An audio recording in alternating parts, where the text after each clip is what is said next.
décryptage à présent, amis internautes, on se retrouve pour faire le tour des informations, pour décrypter et bien sûr analyser. Et je suis avec les invités du jour. Il s'agit bien sûr des habitués. Alessandre Vincent, bonjour à vous. Naël, bonjour et bonjour aux amis internautes de Zaï TV. Alors, juste à côté de vous, Charbel, bonjour. Bonjour Naël et bonjour à tous.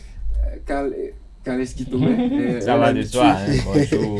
Bonjour à vous Naël, également. bonjour à Charbel, et bonjour à Alessandre aussi. Je dis bonjour à tous les amis qui ont l'habitude de suivre les Zaï TV et surtout Sport Plus. Alors, on se retrouve pour parler de l'actualité sportive.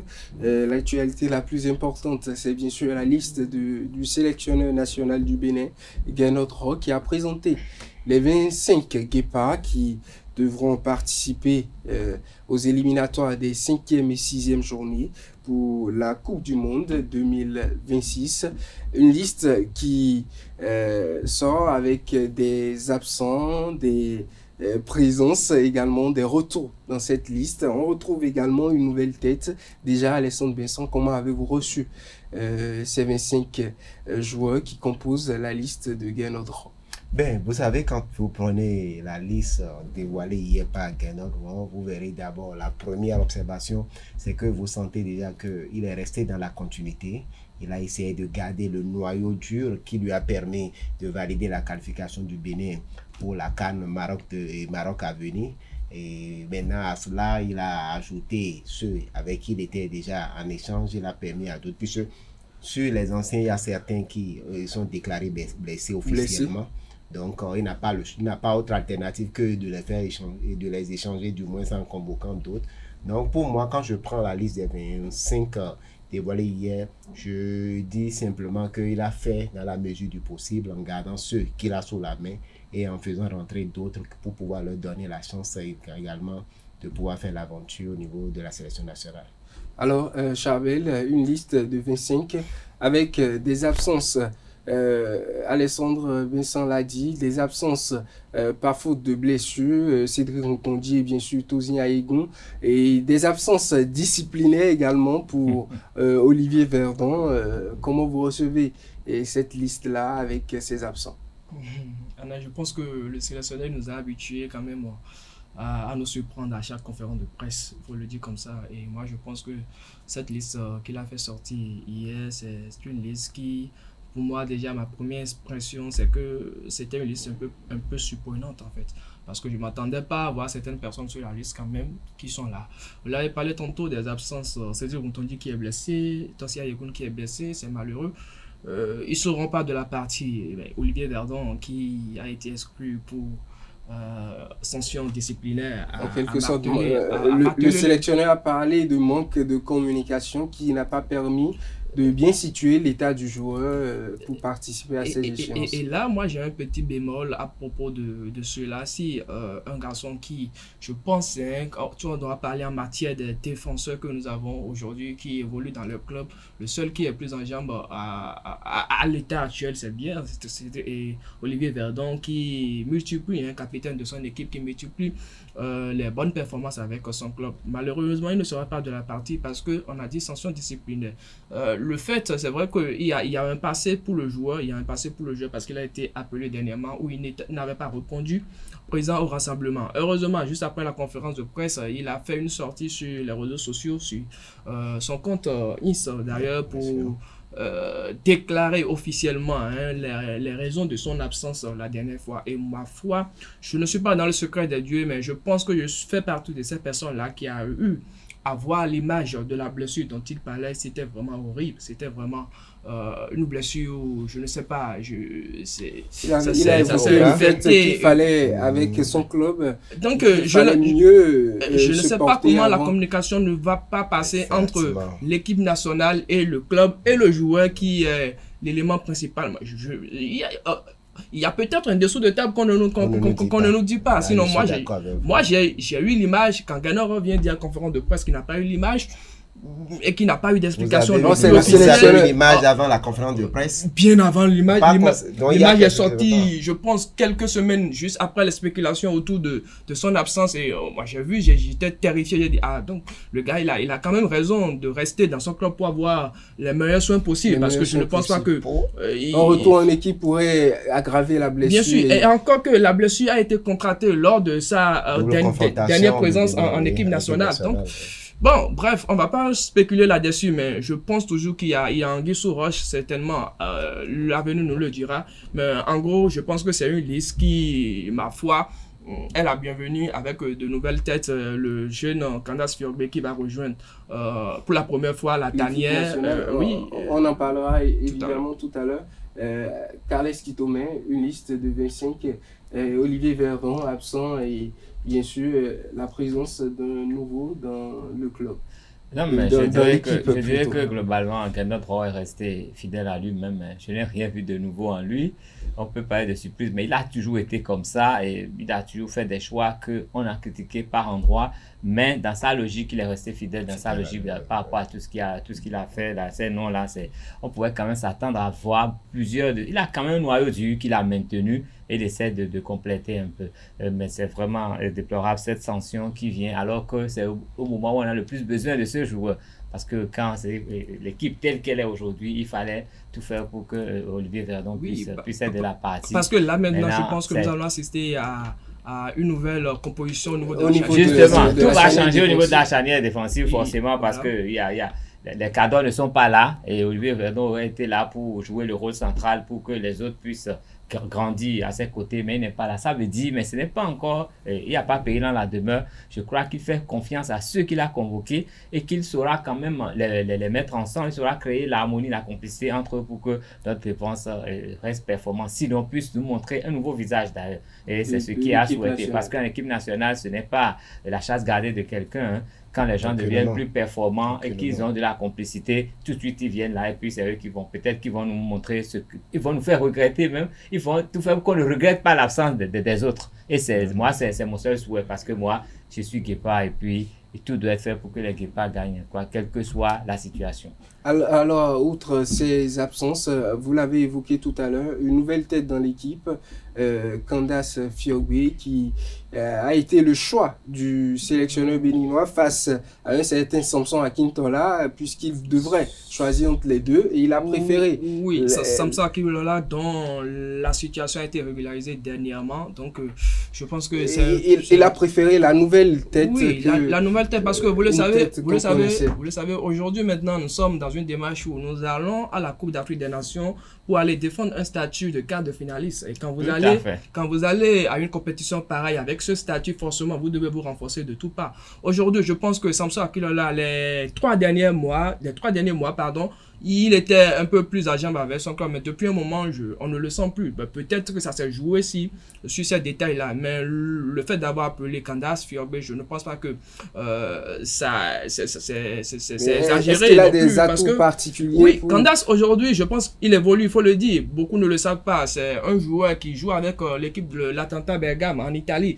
Une équipe qui joue la première division. C'est vrai qu'il évolue avec l'équipe juvénile. Il a joué la Youth League avec cette équipe-là. Malheureusement, son club a été éliminé récemment et il totalise déjà 23 buts et 3 passes décisives avec ce club. Donc je pense que à tout offensivement, il peut apporter beaucoup, mais le bémol, ça reste que il est encore gamin, il est encore un petit. Pas gamin. Il a 19 ans. Moins de 19 ans. Il est encore tout jeune, je suis d'accord. En football, il est gamin. Bon, c'est vrai, comparé à ce temps. Il a reçu la maturité déjà. Voilà. Donc, je pense que peut-être l'expérience peut-être peut avoir l'expérience des grands jeux avec ce que lui permet son club peut-être mais il faut dire que l'avantage pour lui pour l'intégration. Bien sûr, la réalité entre le club et l'équipe nationale, ce n'est pas forcément la même chose parce que nous avons tendance à voir certains joueurs qui évoluent, qui flambent même dans leur club, mais quand ils viennent à sélection, c'est vraiment difficile parce qu'ils ne sont pas dans de bonnes conditions. Et je ne pense pas qu'il soit là aussi pour être titulaire ou bien pour jouer la première rôle. Il est juste là pour découvrir comment ça se passe en équipe nationale parce que vous l'avez dit, Gernot Rohr, il est en mode séduction et il est en contact avec plusieurs de nos binationaux qui sont à l'étranger. Donc, il est en train de faire ce qu'il peut. On a vu Lenny Piringal qui est venu, il a fait son expérience. Malheureusement, il n'est pas là. On peut encore se poser la question pourquoi le garçon n'a pas été appelé pour une nouvelle fois, parce qu'il avait été appelé dernièrement, on l'a vu sur le terrain, il était pas mal. On avait il n'a pas convaincu le sélectionneur. Non, mais je pense que quand si vous êtes un Béninois, vous avez vu le garçon débuter, vous tous, vous savez que le garçon il a du talent, il n'a rien à envier à un certain Prince Dosso Ricardo, s'il vous plaît. Alors Alessandro Besson, moi je n'aime pas ce genre de comparaison par contre. Alessandro Besson, cette nouvelle tête va apporter forcément un plus à cette équipe. Mais parlons de cohésion, parlons d'une recomposition avec l'absence de Olivier Verdon dans la charnière défensive. Comment Gernot Rohr doit procéder pour rendre cette équipe très vite performante, puisqu'il n'y aura pas de ronde d'observation. Le Bénin est à un niveau très important dans la course pour la qualification mondiale. Bon, d'entrée, avant d'y aller, je tiens sincèrement à préciser que personne n'a le titre foncier de l'équipe nationale. C'est clair. Personne n'a le titre foncier. Dans un groupe, il faut la discipline. Moi, hier, quand j'ai vu la publication de Olivier Verdon, je me dis, le coach, en faisant sa déclaration en conférence de presse, tout au début, ses premiers mots, il avait mis l'accent sur un défaut, un souci de communication. Si je vois le joueur réagir après, je me dis, qu'est-ce qui n'a pas marché? Parce que ces genres de publication, ces échanges devaient se faire en off avec l'encadrement technique. Nous, on n'est pas censé normalement voir. Si je dis que sur la ligne, il y a eu défaut. Il y a quelque chose qu'on nous cache. Le joueur a un agent, c'est son rôle. Il y a quelque chose qu'on nous cache entre la sélection nationale et le joueur, dans les échanges. Et le club peut-être. Et le club. Parce que je me dis, quand un joueur est blessé, il y a le médecin du club qui constate, qui informe officiellement. Parce que quand vous êtes convoqué en équipe nationale, on vous adresse une convocation. Si vous ne pouvez pas honorer, le médecin de votre club constate officiellement et notifie par la voie officielle. À l'équipe nationale. À l'équipe nationale. Alors, c'est pas sur les réseaux sociaux que vous allez publier le truc. Qu'est-ce qui a été fait en ce moment? Est-ce que c'est pour cela que le sélectionneur parle de soucis de communication? Est-ce qu'entre-temps, ils ont été saisis et ils jugent que c'est peut-être une plaie? Vous m'excusez un peu, ça n'a pas trop d'effet mineur qu'il peut venir, mais lui, il juge que le truc s'est infecté et puis peut-être dans ce tiraillement, le coach a voulu se faire respecter. En tout cas, il y a un truc qui n'a pas marché. Investit peut-être des millions sur le club notifie pas le bien et tout. Et ce joueur se blesse pas avec le club, mais avec l'équipe nationale.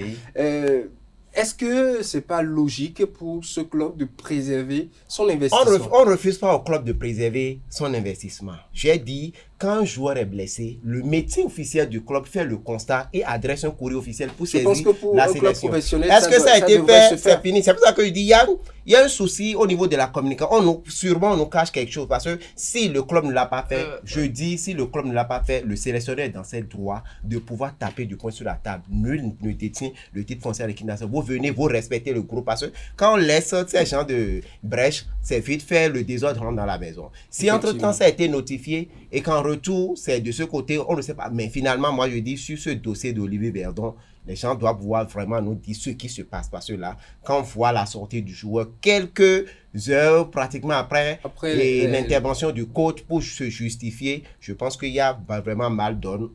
De quel côté les gens sauront vraiment nous dire. Alors, pour revenir sur le jeu, je dirais, le coach, on l'a sonné tout à l'heure, sera obligé de fonctionner avec une charnière centrale expérimentale. Il sera obligé de mettre des joueurs qui n'avaient pas l'utilisé dans ce format. Il sera obligé de pratiquement les expérimenter. Ce que je viens de dire que nous allons jouer une rencontre où ça va peut-être un peu flotter au niveau de notre charnière défensif, au niveau du... Encore que Gernot Rohr compte dans ses rangs au moins 4 de cette liste avec des cartons jaunes qui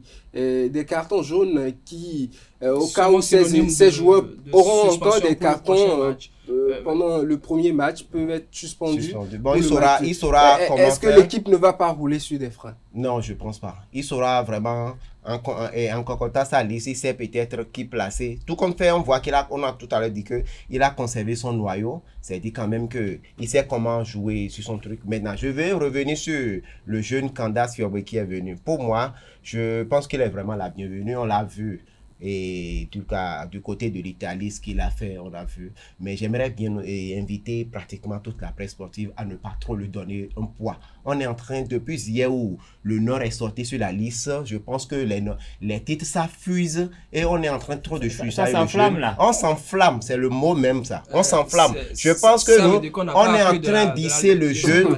On est en train d'hisser le jeune à un niveau où si ça ne marche pas, on risque mentalement de pouvoir et de mettre le jeune de mettre en difficulté. Il vient à l'équipe nationale, nous avons vu, et comment on appelle le jeune qui est actuellement du côté de Ami, qui a Tibozo également, on a fait en Youth League et on a crié, on a vu comment ça a donné. Donnons du temps aux jeunes, il viendra. Le sélectionneur sera, je ne suis pas sûr de le voir peut-être jouer titulaire, il va lui donner peut-être quelques temps. Lui donner pas totalement les 90 minutes, une manière pour lui de pouvoir se faire. Il est seul à avoir sa recette et on ne sait pas ce qu'il présentera. Il va le lancer, mais en le lançant, il va simplement le ménager pour lui permettre de prendre le pli pour pouvoir mieux s'adapter, une manière à lui de pouvoir nous prouver ce que nous voyons de lui au niveau sur les terrains du côté de l'Italie. Sinon pour moi il est vraiment la bienvenue. C'est quand même une valeur dont on a besoin. C'est un jeune qui a quitté le Bénin. Nous avons besoin de quand les gens crient, on dit binational, on parle de binational. Il faut quand même préciser que ce soit Fiorbe, que ce soit Tibozo, c'est deux jeunes qui ont été formés du côté de Ouida, qui ont quitté ici avant de partir de l'étranger. C'est des jeunes qui ont quitté chez nous. Au même centre de formation. Donc c'est vrai on dit que d'autres nations peuvent prendre, mais c'est des jeunes qui ont quitté ici. Donc essayons de les ménager pour leur permettre de... Guénot a également précisé que peut-être en cas de suspension de joueurs ou en cas de besoin, on a mis Romaric appel à un certain Romaric pour éventuellement solliciter. Voilà à quoi se résume la présence de Romaric Amoussou, l'ancien meilleur joueur de l'équipe nationale du championnat béninois, qui évolue de côté de... Voilà, c'est ça. Et quand je vois sur la toile que les gens crient de ne pas avoir le meilleur buteur actuel en sélection, je dis, patientons, nous restons calmes. Aujourd'hui, maintenant, ce n'est pas se précipiter pour venir à l'équipe nationale. On vient à l'équipe nationale pour apporter un plus, forcément. Pour apporter un plus. Et si vous n'arrivez pas à vous imposer ou à donner quelque chose à cette équipe-là, ce n'est pas la peine. On peut être buteur, mais pas forcément contribuer à l'émergence d'un groupe. Voilà. Il y a une question d'adaptation, c'est clair. Quand il s'adapte bien, c'est bon. Quand on s'adapte pas, on peut être bon, mais ça ne marche pas. Pour finir avec ce sujet, Carles Kitome, comment le Bénin doit aborder ces deux rencontres 25 mars, avec l'équipe du Zimbabwe et puis l'Afrique du Sud? Je crois que le Bénin doit jouer crânement, sachant sur les deux rencontres. Le Bénin n'a pas de calcul à faire. Le Bénin doit dire, je pars sur chaque rencontre pour revenir avec 3 points. Parce que l'objectif, c'est la qualification. Ce n'est pas pour vendre la moutade. Et on ne peut pas aller là-bas en sous-estimant les adversaires non plus. Parce que vous savez, en Afrique australe, le football, il est différent. C'est un peu comme le football anglo-saxon. Mais c'est des gars qui sont hyper rapides. C'est beaucoup d'énergie. Et nous n'avons pas l'habitude de jouer comme ça. Et nous n'avons pas l'habitude d'affronter les nations de l'Afrique australe non plus. Donc, ce n'est pas forcément un style auquel nous sommes adaptés. Donc, il faudrait vraiment mettre en place, c'est pas une stratégie qui pourra nous permettre de les contenir et puis maintenant de les prendre par surprise également. Encore on fait face à l'Afrique du Sud quasiment. Les deux sont presque pas, les styles de jeu se ressemblent beaucoup. Alors merci à vous Carles Kitome. Second sujet, les Amazones U17 qui affrontaient le week-end dernier la RDC du côté du stade de Kégué. On a vu l'équipe béninoise s'imposer sur le score de 2-0.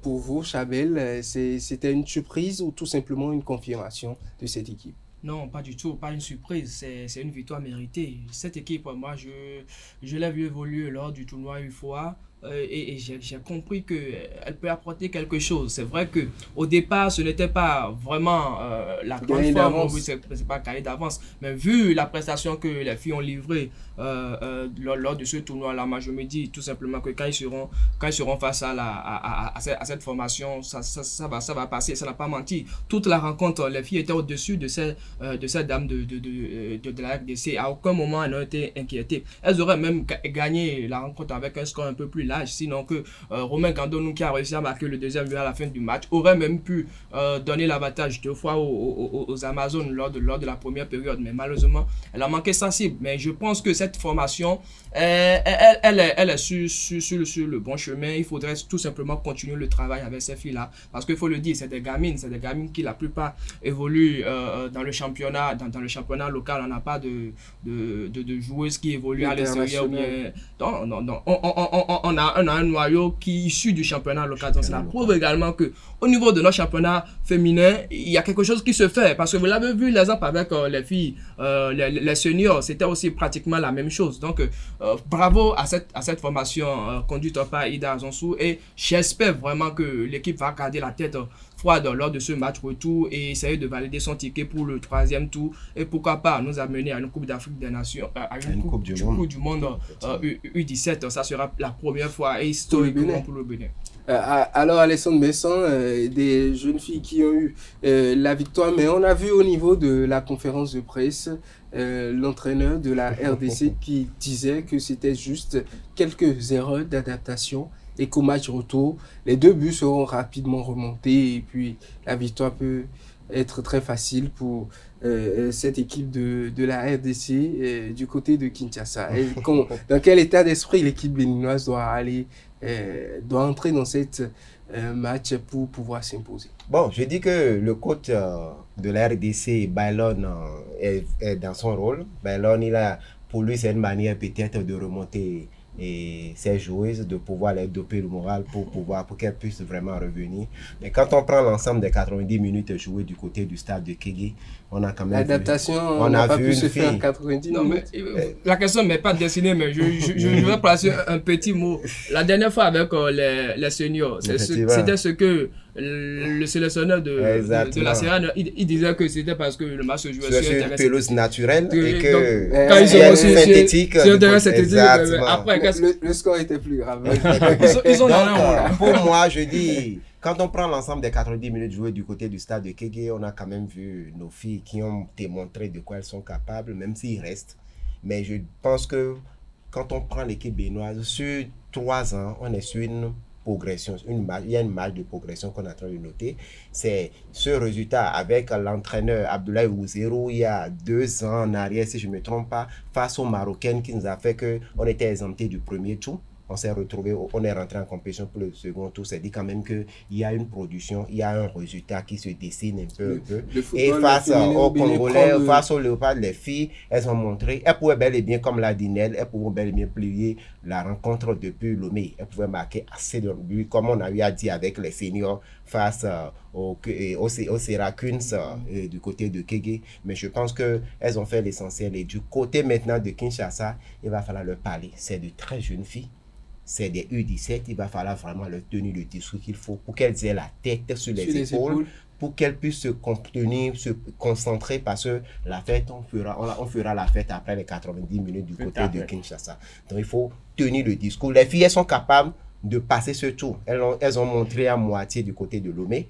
Du côté de Kinshasa, elles iront simplement terminer le boulot. Mais avant d'aller terminer le travail du côté de Kinshasa, il va falloir que le staff technique composé de Ida Azonsou et de coach Luis Figo Bono, il faut que ce staff puisse tenir vraiment le disque qu'il faut aux filles afin qu'elles puissent savoir qu'elles ont la qualification au bout des Godas, c'est 90 minutes. Et après ça, on pourra bel et bien leur rendre hommage, leur faire honneur comme leur grande sœur il y a quelques semaines.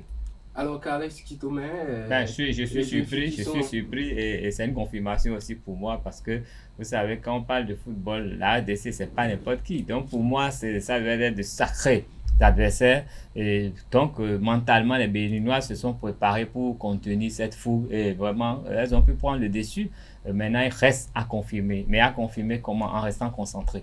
Il faut qu'ils aient à cœur de répéter l'effort qui a été fait du côté de Kégué et d'y ajouter un peu plus d'efficacité. Et on est sûr, même si les Léopards réalissaient de n'importe quelle façon, si elles maintiennent ce niveau de jeu et qu'elles y ajoutent un peu d'efficacité, c'est imparable. Et elles passeront. Il n'y aura rien pour les arrêter. Alors, bonne chance pour les U17, les Amazones U17 qui seront du côté de Kinshasa le week-end prochain, le 16 mars prochain pour le match retour. On aborde le dernier sujet, la Ligue professionnelle de football qui a passé la 21e journée qui nous a présenté beaucoup de surprises, des matchs avec des résultats très impressionnants et des résultats logiques.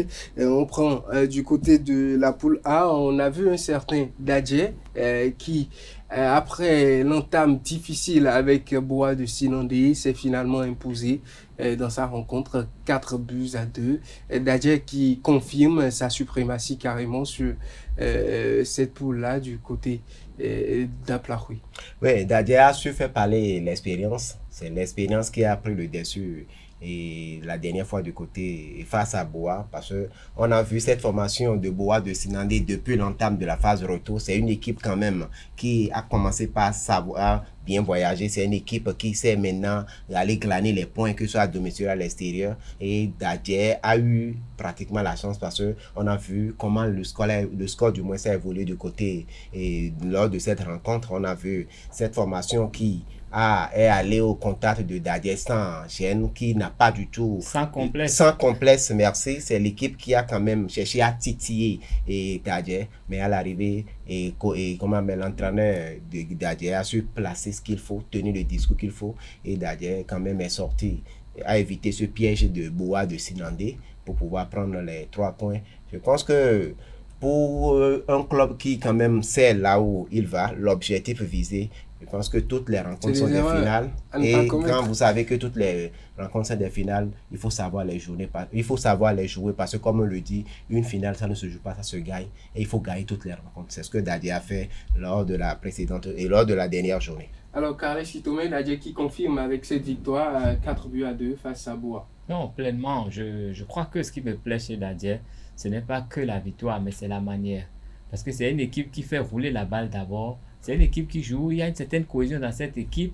Ils savent faire remonter la balle, même quand ils sont dominés, ils savent comment le faire. Et moi, c'est ce qui me plaît dans cette équipe. Et c'est une équipe qui sait marquer les buts aussi. Ils marquent des buts, mais c'est à des moments vraiment quand il le faut. Ils mettent des buts et quand l'adversaire fléchit un peu, ils reviennent toujours pour mettre des buts. Parce que tel que le scénario du week-end passé, quand même, hein, et on pouvait avoir peur parce que les joueurs de Boa ont eu quand même le temps en fait, d'être en confiance. À un moment donné, ils pouvaient se dire on peut passer. Mais il a suffi seulement que le coach fasse une touche.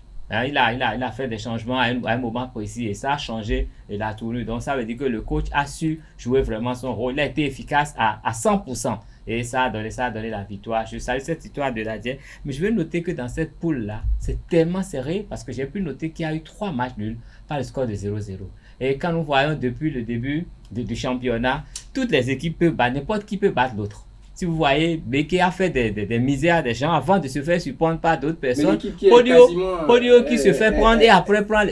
Dans cette poule-là, la compétition est à, je vais dire, hein, c'est à 100%. On trouve une équipe de Dadje qui est sur le minimum de défaites dans cette poule. Oui, non, mais c'est ça, c'est ça qui fait la différence dans cette poule. C'est ça, c'est le minimum de défaites de Dadje qui fait la différence. Sinon, tout le monde, il y a beaucoup de matchs nuls et beaucoup de victoires par les cas de un seul but à 0 dans cette poule. C'est tellement serré, mais Dadje arrive quand même à trouver la formule à chaque journée de faire quelque chose pour se rapprocher du titre. Alors Charbel, on le disait dans les coulisses, on l'a dit, une équipe de Dadje aujourd'hui qui a un style de jeu à la barcelonaise, mais une mentalité madrilène. L'équipe qui je suis d'accord, ne laisse plus les adversaires prendre le dessus en tant que tel. Dadje qui, même dans la défaite, parfois, même pendant que l'adversaire mène au score, une équipe qui reste sereine, quitte à prendre les 3 points en fin de rencontre. Moi, je qualifie les performances de Dadje actuellement comme une équipe qui a retrouvé ses esprits. Parce que après la gifle reçue en aller-retour lors des compétitions continentales face à la Renaissance de Beckham en aller-retour, cette équipe a eu très mal avant de pouvoir retrouver son esprit dans cette compétition. Parce que vous vous souvenez, lors du début du championnat, Dadje n'arrivait plus à gagner ses matchs. Dadje faisait du n'importe quoi sur le terrain. Mais après, on a vu que ça a pris du temps, mais apparemment, l'équipe a retrouvé ses esprits, l'équipe a retrouvé ses lettres de noblesse. C'est à l'actif du club. Aujourd'hui, je pense que c'est l'une des meilleures formations que nous avons ici au plan local en matière de proposition de jeu, en matière de proposition de style de jeu. C'est une équipe qui est très joueuse et c'est très difficile qu'on puisse les gagner. Aujourd'hui, l'équipe est leader de sa poule, c'est très bien. Maintenant, moi, je dis une chose. Vu ce qui se passe dans l'autre poule, je pense que Dadje a une très grande chance d'aller chercher le titre cette saison. Parce que je suis sûr que là-bas... Pour vous, du côté de la poule, c'est plié pour Dadje. Ouais, c'est bon, c'est plié. Il n'y a rien à faire. Je ne dirais pas ça. Non, mais moi, je pense que c'est plié. Très proche, mais il reste encore à faire. Dadje, je pense que quand nous sommes dans la dernière ligne... On ne fait que 3 journées là. Oui, on ne fait plus d'erreurs. Dadje a terminé vice-champion lors de cette dernière saison. Et comment? Donc minimum, c'est de terminer leader de cette poule. Là, aller chercher le titre. Le titre face à qui? Peut-être à Dragon. Qui sait? Et face à Dragon, je reste sceptique, mais je pense que le Dragon est en train de faire une très belle opération pour le moment oui, mais du côté de cette poule A, on retrouve une équipe comme Loto Popo qui l'a emporté de façon magistrale cette journée. 4 buts. Il se réveille subitement, il faut des réveils. Loto Popo qui joue à l'aveugle dans le championnat. Loto Popo qui aujourd'hui joue bien, demain c'est ça le problème. Nous racler.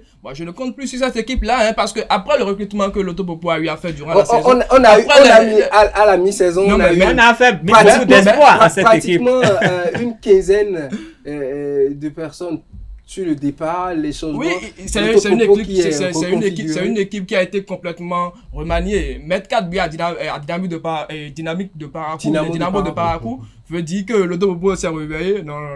Restons calmes. Loto Popo n'a plus rien à donner dans cette compétition. Je pense que son challenge maintenant, c'est de faire tout pour rester dans le top 9. Sinon que... Ils doivent être 9e actuellement, même, je crois. Ils sont 9e. Ils sont 9e à 13 points du leader. Non, c'est encore joué. À 13 points, c'est pas beaucoup. À 13 points du leader Dadje qui désormais détient 5 points d'avance sur son poursuivant. C'est la première fois que les cas est aussi grand dans cette poule. Vous êtes d'accord du fait que Loto Popo n'a plus rien à donner dans cette poule? Je vois Loto Popo revenir au devant de la scène, jouer les premiers rôles.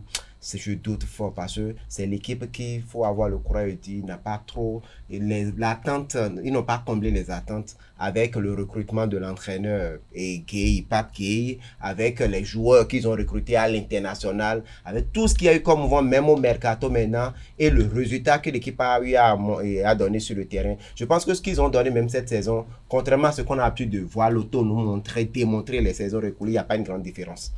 Malgré qu'il y a il n'y a pas une grande différence. Ce que Loto a l'habitude de nous montrer avec les joueurs recrutés chez nous ici, c'est un truc, ce qu'ils ont montré sur les 2 saisons est venu où Coton est venu leur damer le pignon par rapport au titre. Et ce qui, cette année, avec l'investissement, l'entraîneur, ils n'ont pratiquement, ça n'a pas bougé. Donc, c'est dit que c'est le club qui n'arrive pas à combler les attentes. Non, mais je crois qu'ils ont raté le coach. Ils ont eu un coach en temps qui avait fait des merveilles. Mais c'est un Béninois, bon, on n'a pas eu Mathias pas voulu sortir le nom. Depuis qu'il est parti, c'est pire. Il a réussi à gagner le championnat avec Loto. Il est parti. Et on a vu que Loto a dégringolé, il est revenu au titre de vice-champion. Justement. Et après, il est encore parti. On a eu le Gabonais. Qu'est-ce qui justifiait les départs? Pourquoi ne pas le ramener, lui faire confiance? Parce qu'il a fait le bonheur de cette équipe. Aujourd'hui, il est en train de faire le bonheur de Assoubema. Donc, c'est bon pour lui. Simplement. Si vous voyez moi, je doute fort de voir Loto revenir au devant de la scène. Je pense que ça, c'est vraiment un véritable challenge. J'attends sincèrement de voir parce que pour le moment je doute fort. On va rapidement aborder la rencontre de l'autre côté. On a vu un certain Coton à Djidja, match qui s'est soldé sur le score de 0 but partout. Coton n'a pas pu prendre le dessus sur les militaires. Du côté de Ouida, on a vu également Dragon qui est allé du côté de top 4, mais n'a pas pu prendre le dessus sur l'ASPAC. 2 prétendants au titre qui peinent, tandis qu'on a un troisième, l'AS Sobemap, qui ne manque plus une victoire en déplacement du côté de la poule B. À quoi doit-on s'attendre déjà à cette 21e journée? Bon. C'est pour ça que je vous disais que Dragon, pour le moment, a une chance de faire mieux. Encore qu'aujourd'hui, Sobemap, Dragon, c'est le même point. C'est le même point. Et parce que Coton, c'est Coton qui est normalement l'équipe qui est censée dominer cette compétition. Mais Coton aussi est en train d'évoluer en temps de scie. Ils font comme leurs amis de l'auto. Oui, mais mieux. Non, ils ont toujours fait un mieux. Ils ont toujours fait un mieux. Ils ont toujours fait un mieux. Et je pense que Coton a eu toujours une chance de terminer leader de cette poule-là. Parce que je pense que Coton, c'est comme Coton s'est bien terminé. Pour les 3 dernières saisons, on a vu un Coton a terminé en forme, a damé le pion à tout le monde. Donc, même s'ils étaient dans la profondeur à un moment donné. C'est comme le Manchester City du championnat béninois. Quand on arrive dans la dernière ligne droite, ils ne perdent plus. Et ils gardent la constante jusqu'à la fin du championnat. C'est 2 points qui les séparent du leader Dragon aujourd'hui. Dragon qui a le même point que la formation de Sobemap. Il faut dire quand même que la pôle B, c'est quand même une zone où toutes les équipes arrivent à vraiment impressionner, que ce soit à domicile ou à l'extérieur. Au niveau de la poule A, c'est plus dur. Pardon? Au niveau de la poule A, c'est plus dur. On l'a dit en début de saison. De la poule A, l'US Cavalier. On l'a dit, l'US Cavalier qui aujourd'hui compte plus de points que les Dragons de l'OM de l'autre côté. Tout compte fait, le jeu est très ouvert et maintenant c'est la constance qui permettra à une équipe de vraiment terminer sur le toit de la poule B. Pour moi, le jeu reste très ouvert, même jusqu'au 4e avec l'Union Sportive de Sénégal qui est pratiquement non loin de... C'est pratiquement 3 points, 3 voire 4 points qui séparent. Tout est encore possible. Donc tout est encore possible au niveau de la pôle B. Il reste simple, c'est la constance qui va permettre à une équipe de pouvoir sortir. Et quand je vois Dragon 7 est en train de nous montrer autre chose que ce qu'on a vu lors de la phase retour de la saison récoulée. Tout à fait. Cette fois-ci, on ils ne sont pas champions de temps pour rien. Donc, on espère que... En tout cas, le jeu reste ouvert au niveau de la pôle B. Merci à vous, Alessandre Vincent. Merci, Charbel. Merci également, Carles Kitome. Merci. Merci, chers amis internautes. C'est la fin du décryptage. On se retrouve pour le prochain numéro, aborder la 22e journée, aborder peut-être la qualification au 3e tour des Amazones U17 et bien sûr la préparation de l'équipe nationale au niveau des A. Amis internautes, on se retrouve au prochain numéro pour d'autres informations.